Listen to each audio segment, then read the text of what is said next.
Hello guys, and welcome back to my channel for my 4th episode after the 3rd. In this episode, we'll do something quite different apart from the others I've been doing. In this episode, we'll be doing about emergencies. Specifically, what does a pilot do during emergencies? So first, which emergency are we going to talk about today? Today we'll talk about engine failure. Engine failure is a common emergency, but it can be handled very well according to the pilot's reaction. Now, when it comes to engine failure, what are the causes of engine failure? One, a bad strike, or just a mechanical malfunction. So when you're done with that, how can an engine failure be spotted among the cabin crew and the passengers? First, it can be spotted through flames, that's engine fire, or when the turbine is actually not spinning. There'll be electrical problems, like some systems will not work well as recommended. So that's when it's spotted, and it's going to be recorded and reported back to the pilots at the exact time it has been spotted, because panicking is not a good thing to do when you see it. So we are done with that. What are the types of emergencies? As we said, we have engine failure, we have engine fire, we have like a stall. There are many types of emergencies, to name some. Today we'll be covering engine failure and some of the procedures. So first, there are three priorities that a pilot must focus on to land the plane safely with every passenger on board. First is aviate, second navigate, and third communicate. When you first get into aviate, what comes first? You check, do I have control of this aircraft? Do I know the state of the aircraft? Do I know how the fuel is being distributed? You'll check the fuel balance. If the plane is tilted to the left, you make certain radar changes to the right to stabilize. And you know, when there's an engine failure, one engine will stop working. Like if this engine stops working, the next engine will provide continuous thrust. As it provides this, the plane will start turning or yawing. So the pilot will have to make certain radar changes to stabilize the plane for the whole plane comfort. So we are done with that. Second, there is navigate. So they are going to navigate. So they are going to check, where am I going to? Where was I from? Where am I going to? Where do the other planes know where I am now? They'll check the radar, locate nearby planes, locate where it's a suggested place to land. And third is communicate. They'll communicate with the air traffic control and nearby planes so that you tell them the state, because you can't just do everything on your own while your plane has its own emergencies. You'll communicate. This is a good time to communicate with the ATC. You'll tell them your problems of the plane, and there are two major calls you can use. You can either use pan or mayday. So what are the best options? Like what are the effects? What are the effects of an engine failure to the surroundings and to the plane itself? One, there'll be electrical systems damaged, and that's why we have the ram air turbine. It's a spare turbine that's used to generate electricity as it moves through the air. So it generates a little bit of electricity to serve as redundancy to the other ones. Second is mechanical malfunction. Some of the systems will not work. Absolutely not, because one engine has failed. But it's possible that some of them, like 90% of them, will work, and that's what the pilot will use. So what are the best options? What are the best options to land? Where to land on? First, when we look at aviate, he'll fly the plane. As you see, there's technically no emergency here, but when the engine fails during takeoff before V1 is a takeoff is when the pilot now checks clear of his surrounding, and when there's an emergency, you can't stop. You have to take off. So if like this point is called rotate, V1 was somewhere here. Now when the plane's engine fails before V1, they just have to take off. Even if it's after V1, they'll have, because they'll not be left with a minimum amount of runway so that they can take off with it.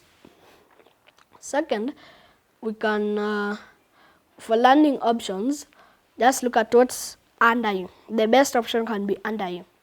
When we look at a field, someone might think it's the best option, but the field, it has its own problems.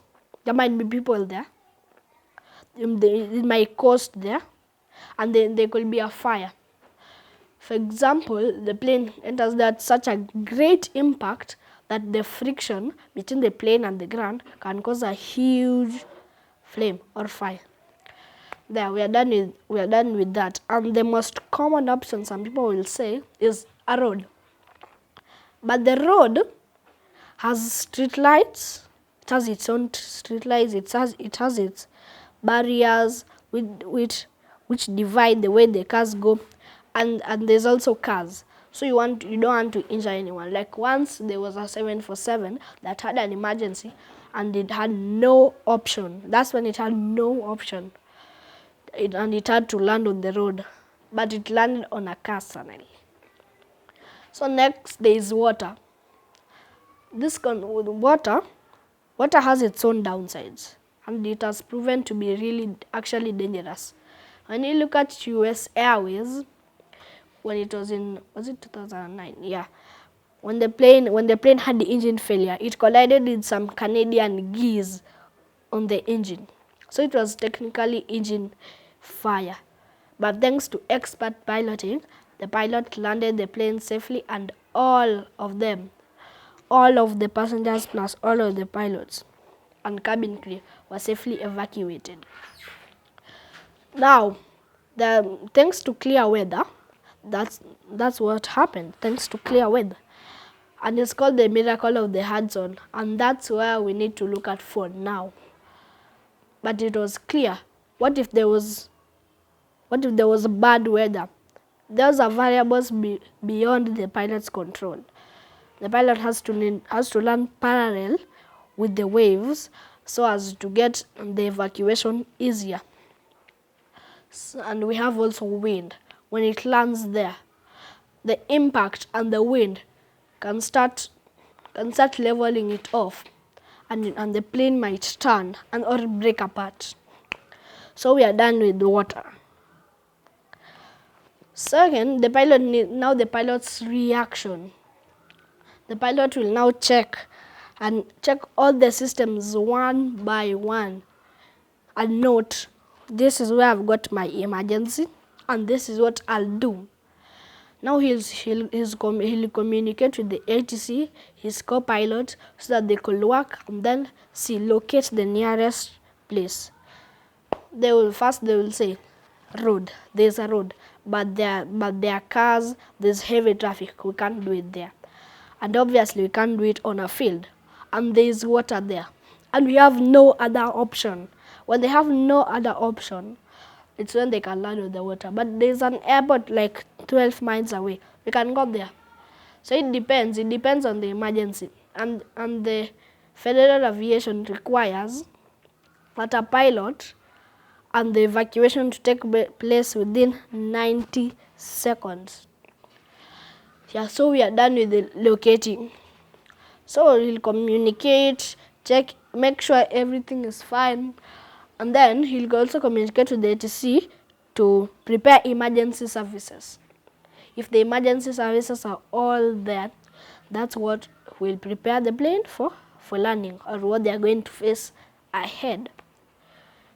And when it comes to road also, it depends on the type of plane and the type of emergency you're having. I mean, you can't land with an engine fire. You can't land with an engine fire on a grassy field. It can cause a fire. Well, there are some low chances you can, but it's actually not recommended. You can't land on a road with a big plane. Obviously, it will hit debris, and it can cause more injuries. And then you can't land with a plane, I mean a plane that has a lot of maintenance to go through on water. And yet you have so many other options and you just say, yeah, let me go into water. No, that's not required. So we are in evacuation and landing. The pilot is going to land the plane. And when he lands the plane, he needs to brake as fast as possible. After braking, he'll simply taxi with the ATC's control, with the ATC's communication plans. On the taxi, there are slides. And again, they're required to evacuate within 90 seconds. Slides will go down, all of the passengers, everyone will simply slide. Like what happened in Air France 447. Like the pilot reaction was not well. They had a stall. They didn't know how to, they knew how to recover, but they just didn't apply it from their pilot training. So the people have evacuated, everyone is evacuated, and now everyone is safe. So here we have a demonstration of US Airways, which actually is called the Miracle of the Hudson. You see it ditched, and all the passengers are safely evacuated thanks to the nearby boats. And they were evacuated in 90 seconds, the plane also starts to sink. Don't just stay afloat forever. Here we have another demonstration of JetBlue 292, which actually had a twisted gear, and that is also referred to as an emergency. So thanks to expert piloting, the plane also landed successfully, but there was a fire because of the friction of the plane and the concrete runway. Thank you for watching my video today. Don't forget to like, subscribe, and even comment to share your ideas with what I could do next time.